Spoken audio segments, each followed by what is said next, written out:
Hello दोस्तों, आज हम बीए सेकेंड ईयर एजुकेशन के कुछ महत्वपूर्ण क्वेश्चन आंसर को देखने वाले हैं। तो चलिए वीडियो स्टार्ट करते हैं। ये जो क्वेश्चन है 2019 और 21 में आया हुआ है। ये क्वेश्चन है शिक्षा मनोवैज्ञानिक की प्रकृति की विस्तार पूर्वक व्याख्या कीजिए। अथवा करके लिखा हुआ है। शिक्षा मनोविज्ञान क्या है? शिक्षा मनोविज्ञान की प्रकृति एवं विषय क्षेत्र की विवेचना कीजिए। इसी में अथवा करके एक और क्वेश्चन दिया हुआ है, शिक्षा मनोविज्ञान की प्रकृति स्पष्ट कीजिए। इसमें दीर्घ उत्तरीय प्रश्न है। इसमें 3 क्वेश्चन आपके दिए गए हैं। यहाँ पर इसका उत्तर देख लेते हैं। एक स्वतंत्र विषय के रूप में शिक्षा मनोविज्ञान का जन्म 19वीं शताब्दी के आसपास हुआ था। शिक्षा मनोवैज्ञानिक का अर्थ समझने के लिए 2 शब्दों के अर्थों को समझना आवश्यक है। इसका मतलब है शिक्षा मनोविज्ञान को समझने के लिए जो 2 शब्द हैं उनको समझना आवश्यक है, जिससे ये मिलकर बना हुआ है, जिनसे मिलकर इस शब्द की उत्पत्ति हुई है। शिक्षा मनोवैज्ञानिक, एजुकेशनल और साइकोलॉजी 2 शब्दों से मिलकर बना हुआ है।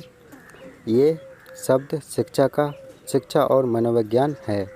इन शब्दों के अर्थ को निम्न प्रकार स्पष्ट कर सकते हैं। यहाँ पर देख सकते हैं आप, यहाँ पर दिया हुआ है शिक्षा का अर्थ। शिक्षा का क्या अर्थ है वो यहाँ पर दिया हुआ है। शिक्षा को अंग्रेजी में एजुकेशन कहते हैं। ये तो आप सभी लोग जानते होंगे, शिक्षा को अंग्रेजी में एजुकेशन कहते हैं। एजुकेशन शब्द की उत्पत्ति लैटिन भाषा के 3 शब्दों से मानी जाती है। जो एजुकेशन शब्द की उत्पत्ति है वो लैटिन भाषा के 3 शब्दों से मानी जाती है, जो यहाँ पर दिए हुए हैं। एजुकेटम, एजुकेयर, एजुकेयर। इन शब्दों के अर्थ निम्न प्रकार हैं। पहला है एजुकेटम, the act of teaching. Hindi में इसका अर्थ हुआ प्रशिक्षण देना या शिक्षित करना। दूसरा है यहाँ पर एजुकेयर, इसका to educate, to raise, to bring up. इसका हिंदी में अर्थ हुआ शिक्षित करना, विकसित करना या पालन पोषण करना। Educare, to bring forth, to land out, सामने लाना या प्रदर्शन करना। अब इसकी थोड़ी व्याख्या देख लेते हैं। एजुकेटम शब्द ई तथा डुको 2 शब्दों से मिलकर बना है। ई का अर्थ है अंदर से और डुको का अर्थ है आगे बढ़ना। इस प्रकार एजुकेशन शब्द का अर्थ बालक की आंतरिक शक्तियों के विकास की प्रक्रिया से होता है। शिक्षा का संकुच अर्थ। शिक्षा के संकुच अर्थ के अनुसार शिक्षा का आशय उस शिक्षा से है जो निश्चित स्थान, स्कूल या कॉलेज में दी जाती है। इसमें शिक्षा की एक निश्चित योजना होती है। यह एक निश्चित समय तक दी जाती है। इसमें बालक को निश्चित विधियों में ज्ञान प्रदान किया जाता है। J.S. मैकेंजी ने संक्षिप्त अर्थ में शिक्षा का अर्थ इस प्रकार बताया है। संक्षिप्त अर्थ में शिक्षा से आशय शक्तियों के विकास एवं उन्नति के लिए जानबूझकर किए गए किसी भी प्रयास से लिया जाता है। शिक्षा का व्यापक अर्थ। शिक्षा का व्यापक अर्थ।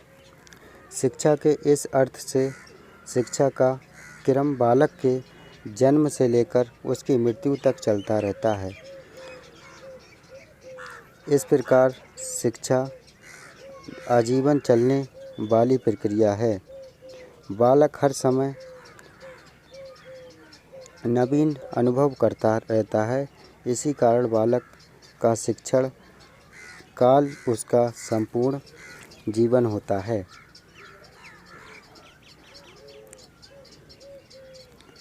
जे.एस. मैकेंजी के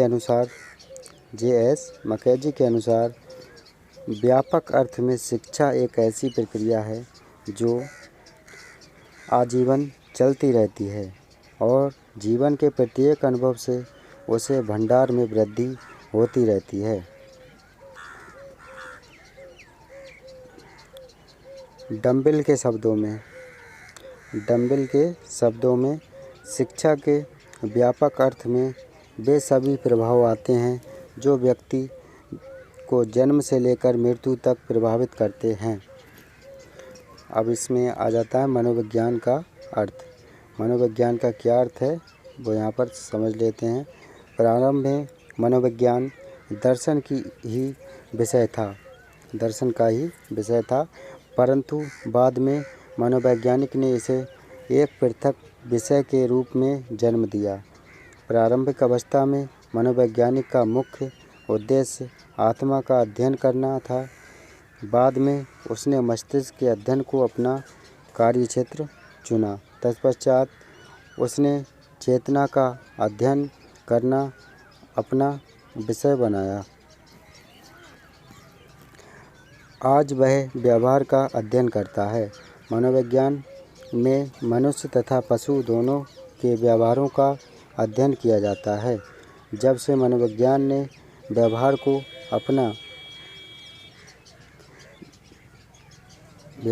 अपना कार्यक्षेत्र बनाया है, तब से यह विज्ञान की श्रेणी में आ गया है। मनोविज्ञान एक विधायक विज्ञान है। व्यापार का अध्ययन करते समय मनोवैज्ञानिक के सक्षम दो लक्ष्य होते हैं। ये व्यवहार कैसे किए जाते हैं तथा दूसरा है ये व्यवहार क्यों किए जाते हैं। मनोवैज्ञानिक के अर्थ को और अधिक स्पष्ट करने के लिए मनोवैज्ञानिक द्वारा दी गई कुछ परिभाषाएं का अध्ययन करना आवश्यक है। मुख्य परिभाषाएं निम्न हैं। वुडवर्थ के अनुसार मनोविज्ञान वातावरण के संबंध में व्यक्तियों की क्रियाओं का संवैधानिक अध्ययन है। स्किनर के अनुसार मनोविज्ञान व्यवहार और अनुभव का विज्ञान है। अब हम शिक्षा मनोविज्ञान के अर्थ और उनकी परिभाषाएं देख लेते हैं। पेस्टोलॉजी हर्बर्ट स्पेंसर तथा फ्रोबेल के प्रयासों से ही शिक्षा मनोविज्ञान का दुष्प्रभाव हुआ। सर्वप्रथम इन्होंने ही शिक्षा को मनोवैज्ञानिक बनाने का विचार प्रस्तुत किया। डॉक्टर मॉन्टेसरी ने इस विचार को एक गति प्रदान की। उन्होंने कहा शिक्षा में प्रयोगात्मक मनोविज्ञान का प्रयोग किया जाना चाहिए। शिक्षकों को प्रयोगात्मक मनोविज्ञान का जितना अधिक ज्ञान होगा वह उतना ही अधिक जान सकेगा कि कैसे पढ़ाया जाए। C.L. कुंडू और T.N. टूटू के अनुसार शिक्षा मनोविज्ञान मानव अनुभव और व्यवहार के मनोवैज्ञानिक सिद्धांत को शिक्षा संबंधी परिस्थितियों में करने वाला विज्ञान है। स्किनर के अनुसार शिक्षा मनोविज्ञान उस प्रकार से मानवीय व्यापार का वर्णन करता है जो मनुष्य शिक्षाप्रद दशाओं में करता है। इसका तात्पर्य यह है कि शिक्षा मनोविज्ञान का संबंध मानवीय व्यवहार से अध्ययन मानवीय व्यक्तित्व, उसके जन्म, विकास तथा शिक्षा के सामाजिक निरीक्षण से है। प्रोटो के अनुसार शिक्षा मनोविज्ञान शैक्षिक परिस्थितियों का मनोविज्ञान दृष्टि से अध्ययन है। कश्यप और पुरी के अनुसार शिक्षा मनोविज्ञान विद्यार्थियों की क्रियाओं या व्यक्ति के शैक्षिक वातावरण के प्रति प्रतिक्रियाओं का अध्ययन है। क्रो के अनुसार शिक्षा मनोविज्ञान व्यक्ति के जन्म से वृद्धावस्था तक के सीखने के अनुभवों का वर्णन एवं व्याख्या करता है।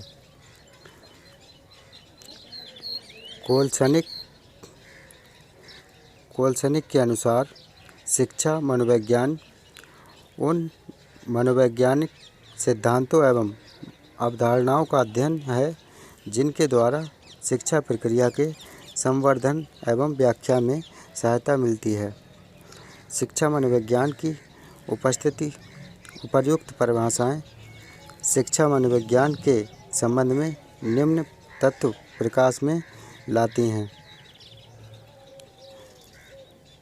इसमें से पहला है, शिक्षा मनोविज्ञान का व्यावहारिक मनोविज्ञान है। दूसरा है, शिक्षा मनोविज्ञान की सार्थकता अभी आंकी जा सकती है जब मानव के व्यवहार का अध्ययन करने के पश्चात उसके व्यवहार में संशोधन किया जाए। तीसरा है, शिक्षा मनोविज्ञान के यथार्थ या शुद्ध विज्ञान भी माना जा सकता है क्योंकि शिक्षा मनोविज्ञान के सिद्धांतों को अपनाकर विज्ञान का स्वरूप अपना लिया है। नंबर 4 है, शिक्षा मनोविज्ञान जीवन के वास्तविक आदर्शों को प्राप्त करने में सहायता देता है। नंबर 5 है, शिक्षा मनोविज्ञान का ज्ञान प्रत्येक छात्र, शिक्षक, अभिभावक तथा शिक्षा शास्त्री के लिए आवश्यक है। शिक्षा मनोविज्ञान की प्रकृति, इसे हम देख लेते हैं। शिक्षा मनोविज्ञान की प्रकृति। शिक्षा मनोविज्ञान की प्रकृति वैज्ञानिक है।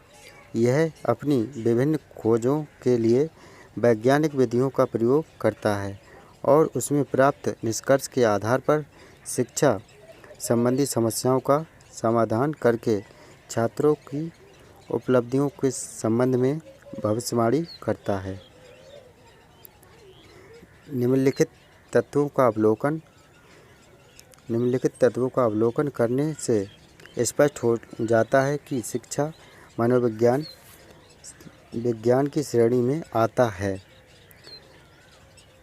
नंबर 1 है, शिक्षा मनोविज्ञान की वैज्ञानिक पद्धति का प्रयोग। वर्तमान समय में शिक्षा मनोविज्ञान की सभी शाखाओं में प्रयोगात्मक विधि का अधिक से अधिक प्रयोग किया जाता है। जिस प्रकार विज्ञान में विभिन्न तत्वों का निरीक्षण और परीक्षण करके तथा निष्कर्ष निकालकर सामान्य नियमों का प्रतिपादन किया जाता है, उसी प्रकार शिक्षा मनोविज्ञान में शिक्षक किसी शैक्षिक समस्या का अध्ययन और विश्लेषण करके उसके समाधान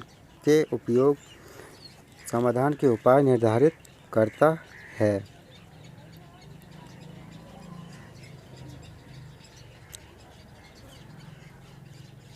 तथ्यात्मक अध्ययन शिक्षा मनोविज्ञान शैक्षिक परिस्थितियों में व्यवहार का तथ्यात्मक अध्ययन करता है। नंबर 3, सार्वभौमिक सिद्धांतों का प्रतिपादन। शिक्षा मनोविज्ञान के सिद्धांत एक सी परिस्थिति रहने पर सभी देश काल में एक से होते हैं। उदाहरण के लिए, मूल प्रवृत्तियों के अनुरूप न होने पर शिक्षा बालक के लिए रुचिकर और उपयोगी नहीं हो सकती। यह नियम सभी देश काल में सत्य है। नंबर 4 है कार्य कारण संबंधों की व्याख्या। शिक्षा मनोविज्ञान शिक्षा संबंधी परिस्थितियों से मानव व्यवहार के नियमों का पता लगाता है और उसमें कार्य कारण संबंधों की व्याख्या करता है। शिक्षा मनोविज्ञान शैक्षिक परिस्थिति में मानव व्यवहार के क्या के साथ कैसे का भी पता लगाता है। 5वां है शिक्षा मनोविज्ञान भविष्यवाणी कर सकता है। शिक्षा मनोविज्ञान मानव व्यवहार के संबंध में भविष्यवाणी कर सकता है। आजकल प्रगतिशील देशों में विभिन्न प्रकार के व्यावसायिक निर्देशों के लिए मनोवैज्ञानिक परीक्षण के आधार पर की गई भविष्यवाणी का सहारा लिया जाता है। इस प्रकार शिक्षा मनोविज्ञान का एक यथार्थ विज्ञान है, परंतु अन्य भौतिकी विज्ञानों की भांति इसे यथार्थ नहीं माना जा सकता, क्योंकि अन्य भौतिक विज्ञानों की भांति इसकी विषय सामग्री भौतिक वस्तुएं न होकर मानवीय व्यवहार है। अतः इसकी कुछ सीमाएं हैं जिससे इसकी यथार्थता सीमित है। शिक्षा मनोविज्ञान का विषय क्षेत्र। अब हम इसे देखते हैं। शिक्षा मनोविज्ञान का विषय क्षेत्र। क्रो एवं क्रो के अनुसार शिक्षा मनोविज्ञान की विषय सामग्री का संबंध सीखने को प्रभावित करने की वाली दिशाओं से है।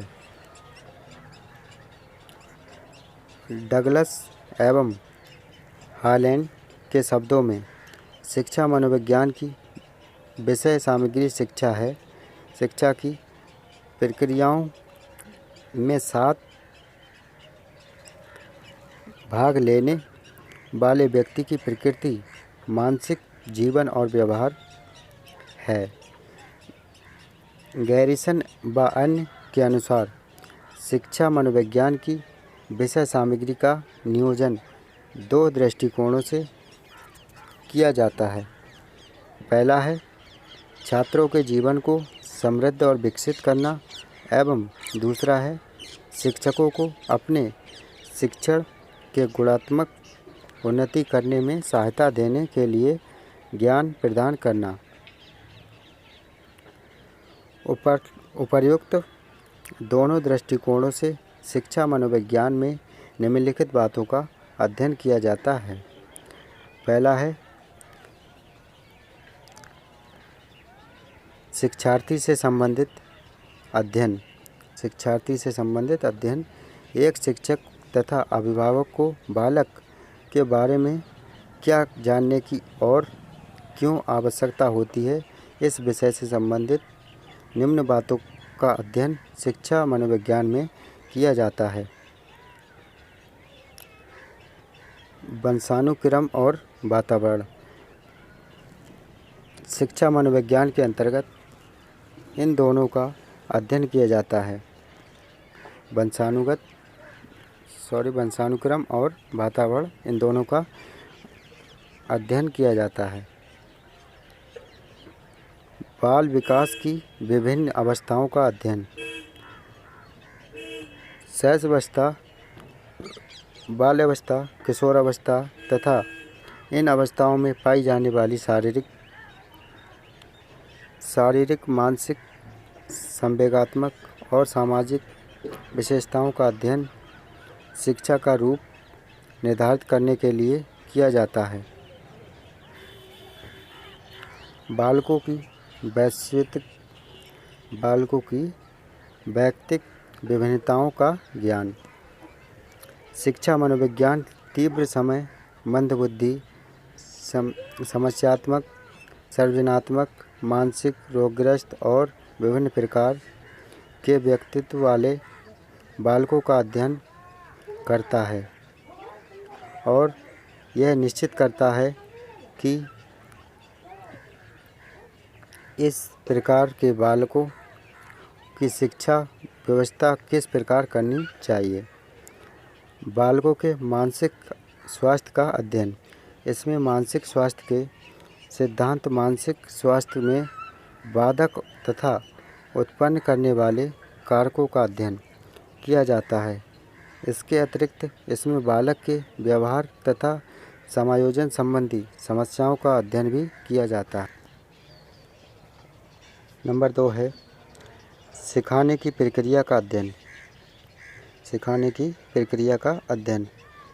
सिखाने की प्रक्रिया के अंतर्गत निम्न बातों का अध्ययन किया जाता है। पहला है सिखाने की प्रकृति। सीखने की विभिन्न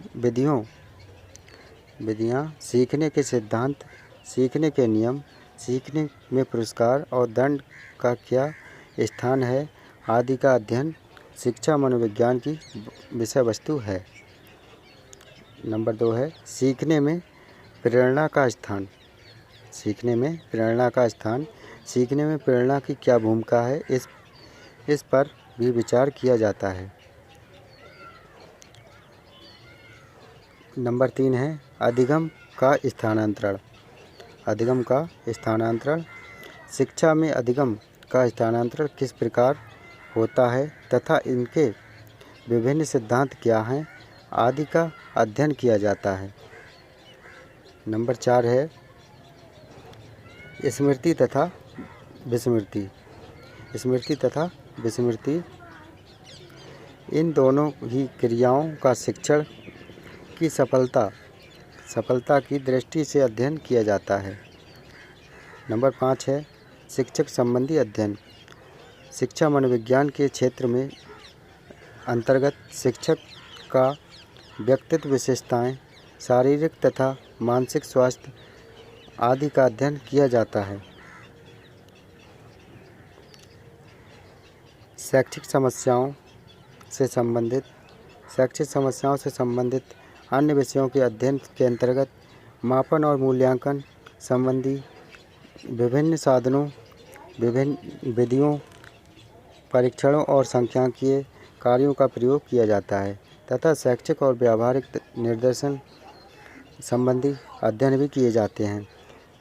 नंबर 3 है सिखाने के परिणाम उपलब्धि का अध्ययन। पहला है प्रत्यक्षीकरण तथा उसका विकास। दूसरा है चिंतन क्रिया, प्रत्यय निर्माण, तर्क तथा समस्या समाधान। तीसरा है बालक में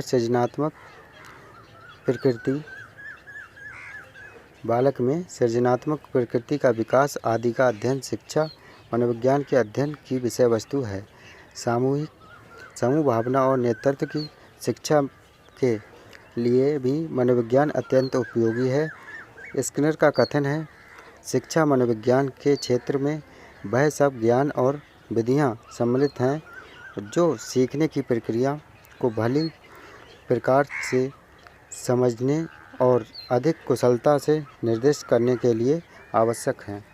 तो मैं उम्मीद करता हूँ ये क्वेश्चन आंसर याद हो गया होगा।